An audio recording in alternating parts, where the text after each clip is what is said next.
Located on Florida's central Gulf Coast is the picturesque town of Dunedin. This hidden gem of Florida should be on your must-see list.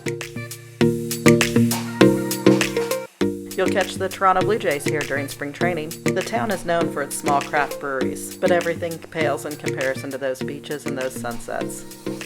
Dunedin is home to several historic buildings: the Andrews Memorial Chapel, the J.O. Douglas House, of course the Fenway Hotel, and the Dunedin Golf Club, which used to host the PGA of America offices. You won't find large chain restaurants here, just small mom and pops like the Old Bay Cafe, located right on the marina. It's a great stop for seafood, and the grouper tacos are the best. The Lucky Lobster offers spacious patio seating. No foodie stop in Dunedin is complete without the taco ATM. Yeah, you heard that right. One of the most unique stops is a former ATM booth turned taco shop. Taco Baby serves up nachos and street tacos, and while it sounds really odd, it's definitely worth the stop. CUNY Brewery has multiple beers on tap, with a Florida flight board if you're up for quite a few. Not just Dunedin's, but Florida's oldest microbrewery, Dunedin Brewery, has been brewing since 1996. While it's not our favorite Dunedin location, it is worth a stop for a hat tip at being the first. With 7 breweries near the downtown location alone, you'll find some you love and some you're not so fond of. The Jolly Trolley runs up and down the alternate 19 throughout Pinellas County. The Honu is always a popular spot. The front patio, indoor seating, and back patio offer a spacious location to sip their latest concoction. We tried the Mai Tai Flight on this day. All their juices are very fresh and pure, and who doesn't love a coastal tiki bar? You don't want to miss CC Ryder's award-winning cocktails. The Blueberry Yum Yum was voted one of the top 10 cocktails in America by Restaurant Hospitality magazine, while their Field of Dreams was voted Best Craft Cocktail by Tampa Bay Creative Loafing. That is really good. The Fenway's basement speakeasy moved to the Rooftop with the end of Prohibition, with views and signature cocktails. By the way, most of our travels include trips with sips, so if you like breweries and distilleries, be sure to subscribe for future content.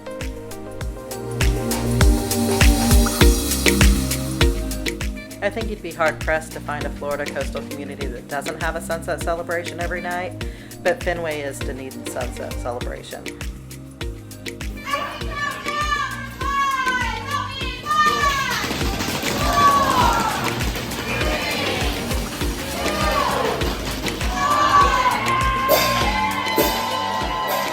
You'll see a lot of amazing street art in Dunedin, but pay attention to the oranges. Painted on walls and doors, pretty much anywhere they could put it, you'll see a throwback to the Dunedin orange groves.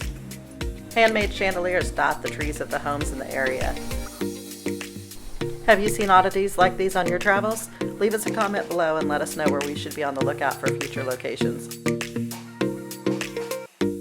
The county converted a former railroad track to create the Pinellas Trail, now stretching from Tarpon Springs to St. Pete, cutting through the heart of Dunedin. Dunedin is the town's nickname. You will see them or artwork depicting them everywhere.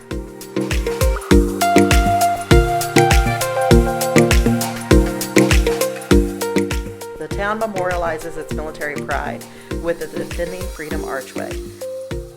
Dunedin was also designated the first Purple Heart City, making no trip to Dunedin complete without a beach walk during sunset. The Honeymoon Island State Park has nature trails and beach access. You can enjoy the trails, main beach, dog beach, or even grab the ferry over to Caladesi Island. You will find many people simply grabbing chairs to sit on the beach during the sunset. It's a great way to end the day. You can visit our site at fittingandadventure.com for more information on planning your trip to Dunedin. Stick around to enjoy a couple of our great Dunedin sunsets.